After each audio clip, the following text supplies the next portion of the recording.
Good evening and welcome to your issue-based program on Osrc Television, Viewpoints. I am Akintunde Akinshimola. Well, Nigeria in recent times has recorded unprecedented security challenges, such as Boko Haram attacks in Bani communities, banditry in all parts of the northern part of the country, kidnapping for ransom here and there, herdsmen, farmers' clashes, among other social vices. Well, these security threats undermine national stability and, of course, the rule of law. So this is where we shall commence the program. Today, so I've been joined by my regular discussants on the program. So let me introduce to you, without much ado, Mr. Tokwe Okewu. Thank you so much for joining me. Good evening, and it's nice having me again this beautiful evening of Monday. Well, Mr. Tokwe Okewu is a member of the Fourth Estate of the Realm. Equally, I have in the studio joining me Mr. Felix Alonge. Thank you for having me again. And I say, best wishes to the viewers at home. Okay, Mr. Alonge is a learned person. He's the only learned person we have here. Well, without much ado, let's move straight into business. So let's examine the crux of today's matter, and that is security. Well, Boko Haram has been in Borno State enjoying themselves, so to say, for a very long time, and very little has been done to eliminate them, to remove them from where they don't belong. Same can be said for bandits. Bandits from Kebbi, Sokoto to Yobe, they are everywhere, operating on a daily basis, just as we have kidnappers in the southern part of the country. Not forgetting the fact that in Plateau, Benue, Taraba axis, we have local militias, and they have been killing one another for a very long time. But we are not so happy as Nigerians, because it seems very little has been done by state governments and, of course, the federal government. So quickly, let me start from you. Let's take a look at all this. When did all this start, honestly? Because in the 70s, there were very little we knew of security situations, problems in Nigeria. But then, in the 90s, and of course, this time around, it's almost on a daily basis. Let me just tell you something. We know it in the past, like you said. We used to have what we call armed robbery. Then there used to be stealing, violent clashes among communities. Oh, let me help you. Gomo. Yes, no, that was not isolated. That was not kidnapping for ransom. Okay. That one that was happening. Thank God that we have an elderly person here. It was for ritual purposes. Okay. But now it's for ransom, which is dangerous. So what are we saying is that we cannot blame the governors. We have a system that calls the governors the chief security officer of the state and cannot control the security apparatus in the state. For instance, can the governor call the head of the military formation here? If he respects, maybe because he's in the position. We have a unitary system in place that vests all the powers on the president. Is the commissioner of police here is answerable to the IGP. The commander here is answerable to the chief of army staff. Ditto for that of NSCDC or. What you are saying is that, do you need the federal government to check the space of kidnappings in now we have a place. That's what I'm saying. We have a security outfit known as Amotekun. Are they licensed to carry sophisticated weapons that these bandits, armed robbers, kidnappers are carrying? But have they not been doing the job? No, you have to look at it this way. are they well equipped like the armed robbers? Even the policemen that are being paid by federal government, how much are they doing, considering the number of people that are compared to the crimes that are happening? What I'm saying in essence is that, one, there is need for state police to tackle this insecurity. Without that, the state police that will be allowed to carry weapons, that will be able to face criminals headlong, not vigilante that we call Amateku, that are not as equipped as other security agencies. So they are doing their best. In fact, in Ondo states and some southwest states, the Amateku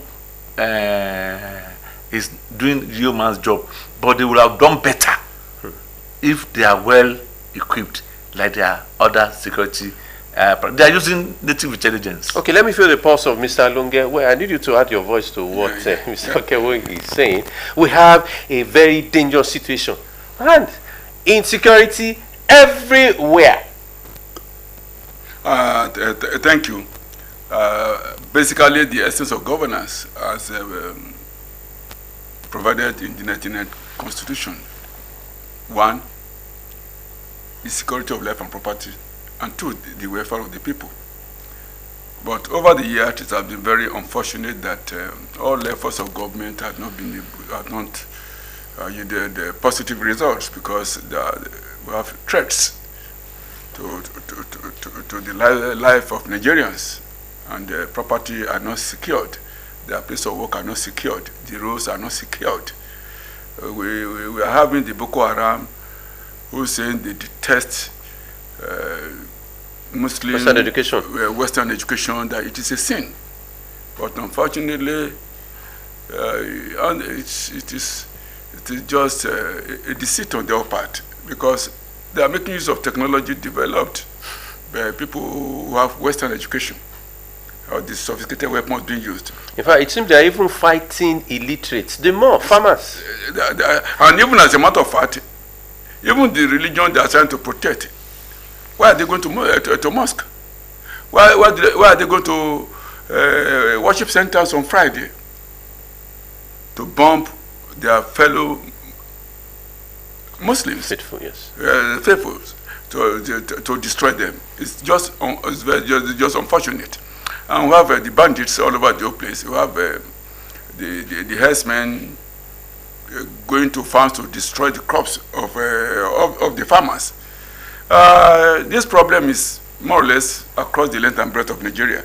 But thank God that some state governors have actually tried to possible to ensure that they secure their territory. But there's a limit, like what Mr. Okewo said, that have security networks in certain regions of Nigeria. But how have they been able to secure their people? How have they been able to secure their lands?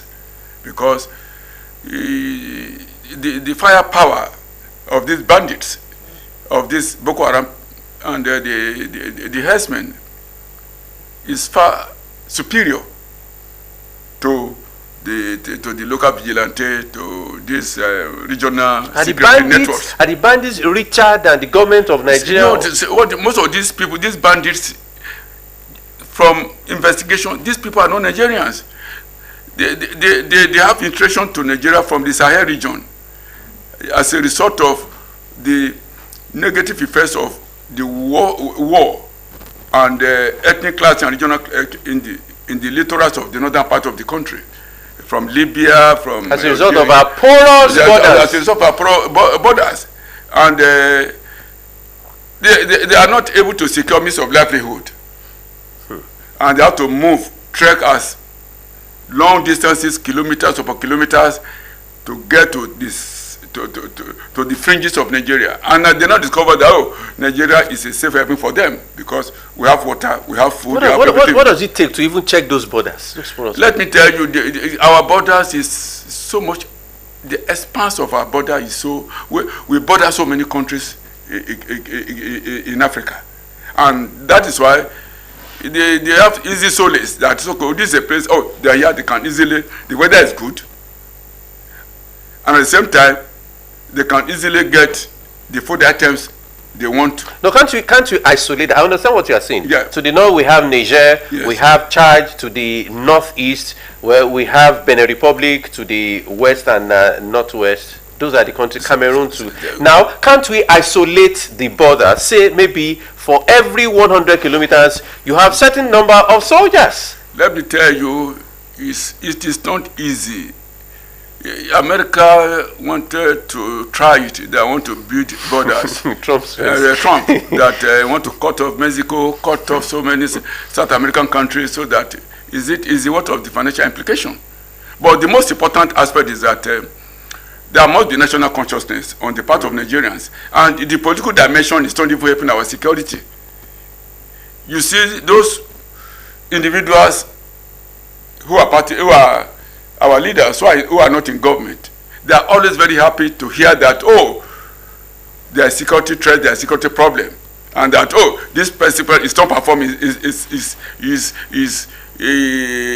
not securing the lives of property of Nigerians, which is not supposed to be. After election, we need to want to work together, because this is governance, this administration. The time for politicking it should be for time for politicking. The moment somebody have declared, so that let us work together to ensure that the life of Nigerians are secure, because any society that cannot secure its people, that president or that country has no business, or even at local government level, has no business in governance.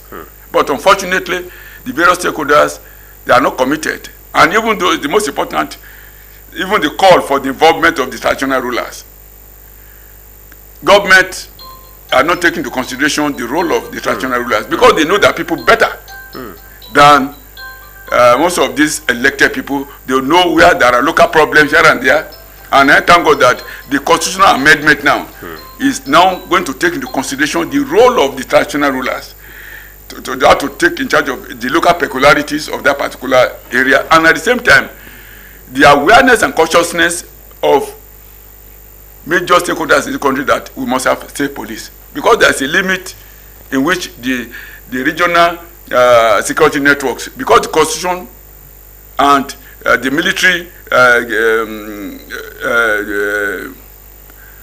template do not allow them to carry sophisticated weapons. But we have got to a point where they must carry sophisticated. They must carry. That's the essence of this state police. I know at the end of the day, most of these security networks, particularly Amateku in Ondo State, must gravitate towards state police. But we may still have to have vigilante in the various. Okay, let me find out from Mr. Okewu. We're talking about state policing, state police. We have Amateku here. We have in some other south-western state. Are you telling me that state policing, if we leave everything to the government of Borno State, Professor Zulum, to come and establish, bring up state police in the state, now, are you telling me that they are good enough to handle jihadists, to handle bandits from other parts of Africa? Let me just tell you something. Barrister Aloge mentioned something which is very, very important. The infiltration of Nigerian borders. That's good. It could be tackled because people know each other. Now, the CP in Ondo State, yes, it bears Yoruba name, but it's not from Ondo State. The security, the DSS man, I don't know, we won't know him anyway, but I'm not sure it's from Ondo State. How much will it know Ilaje, Eseodo, going to Ajowa, to our borders? Maybe probably it spends about a year here, and it's removed. And that person will come and start to study the ground. So how much will he be able to tackle insecurity? Now compared with somebody who was born and brought up here, he will know the terrain more than visitors. And that is why people are clamoring that let us have security net outfits that will know the people. Indigenous outfit. That will be, yes, indigenous outfit. I can tell you that the feats that Amotekun in Ondo State has achieved is because of their indigeneity. They are in the forest. They know the forests. Some of them have even farmed there, so they know this area very well. Without working, last week, they still arrested about 51. Agreed. Agreed. So, it has worked in Ondo if it can work in Ondo State, it will work elsewhere because those people know their terrain. You cannot bring somebody like me. We are talking about Borno. Will it work in Borno? Have I been to Borno before? I've not been to Borno. I know little of the north, and I know little of the southeast or south. Assuming I were to be a policeman and I'm a commissioner of police, and I'm transferred there, what will I do? What will I be able to achieve? That's the question we are asking. Let us do something that will help the security of the people. Babangida tried something when he was the president. He said policemen should be transferred to their respective states so that they could help tackle insecurity. I don't know what happened to that policy. It has since changed. And it's one of those things that we have one of the problems that we have because there's no consistency in policies in Nigeria. So there should be, if we are working towards creating state police, for now they should please transfer policemen who are from that state to their respective states. It will help. I'm talking of waiting for the issue of enacting state police into law. Pending that time, they could transfer. After all, when you are getting enlisted or employed into the police in any cadre, you feel your state of origin. They can transfer you to your state of origin as a temporary measure. Pending the time they will sign into law that state police. Okay, that's taking complementary to that. Yeah, you're going to add this. Now, Sheikh Jumi is a well-known person in Nigeria, in the north, among the elites, we know Sheikh because he mediates between the federal government and so-called bandits. And he has come out to say that federal government should give them amnesty, just as it was done in Jonathan era to militants from the Niger Delta area. So, do you support that? No, I don't want him to lose the track of what he wanted to say. Okay, they so he won't. The issue of state police, we say we are copying America, the presidential system and the federal system in America that we are copying. Why don't we copy the security template also? In America, we have federal police, we have regional police, we have county police, and we have metropolitan police. And each of these category of police, they have their own area of jurisdiction as far as crimes are concerned. The one we are talking about state police, they are to deal with local criminal acts because they know the terrain. They know the language, the language, the register. See, why is banditry so common, kidnapping so common in Kogi State? It's as a result of long stretch of that state. So many states border Kogi State. So a lot of mountainous all over the place. It's so easy, but if the state is able to have the constitutional provision have a state police. At least when somebody is trying to communicate, this person they want to commit crime. Okay, but when somebody is from that's taking the issue of Sheikh Gumi. Yeah, it's well for me. How do we legalize the issue of payment of ransom? No, that's something. No, what he said. Let's just get to give them amnesty. Let's just give them amnesty. If the at least in reality there's remorse, and they are ready for rehabilitation.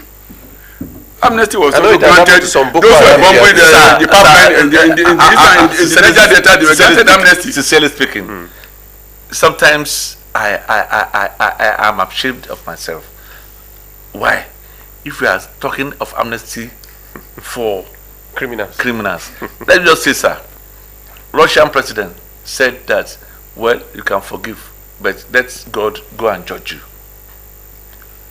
Sir, for those people who have been killed, for children whose parents have been killed, for those whose husbands have been killed in the military, how would they now want to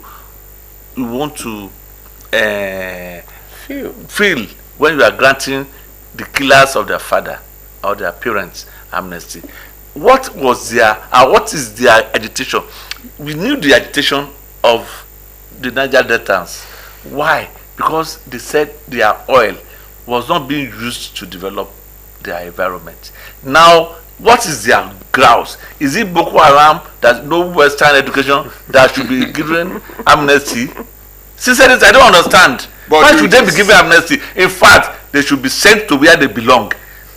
God will forgive them their sins, but it is not for us to grant those deadly criminals. But some of them, those who have paid 50 million, most of them were arrested have been absorbed back to society now, been trained and other things. For those who have paid 50 million as ransom and seen his captors who captured them, some people sold their houses to pay ransom. Anyway, we can go on and on and on, but one thing we want the federal government to do is to hold this bull by the horn.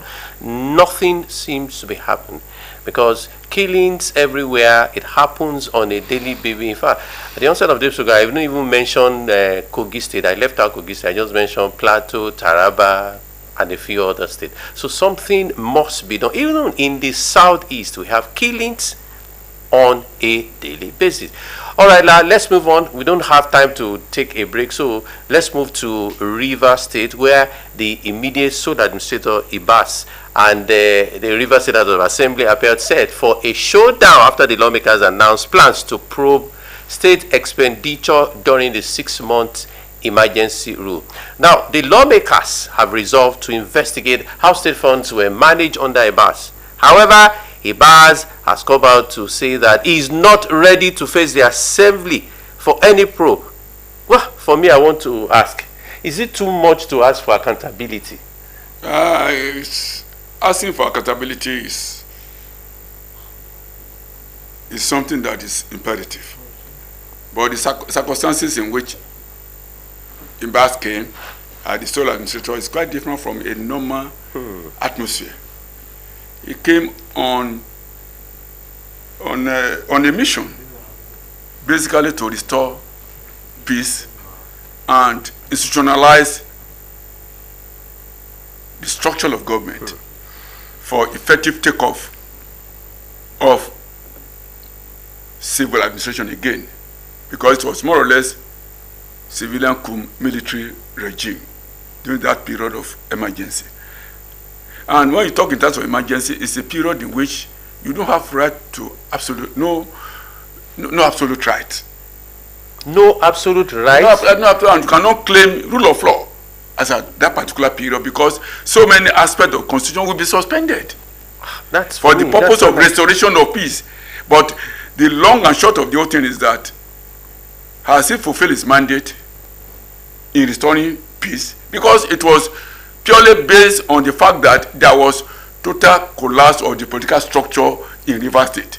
It was not the issue that, there was no development. Development was going on in Rivers State at that particular period. Okay. And now calling for a review or investigation. I think all the major stakeholders, the House of Assembly, all those things, they should allow the sleeping log to lie like that. Okay. Like those states now. Okay, let me find out, Mr. Okeke, 254 billion naira.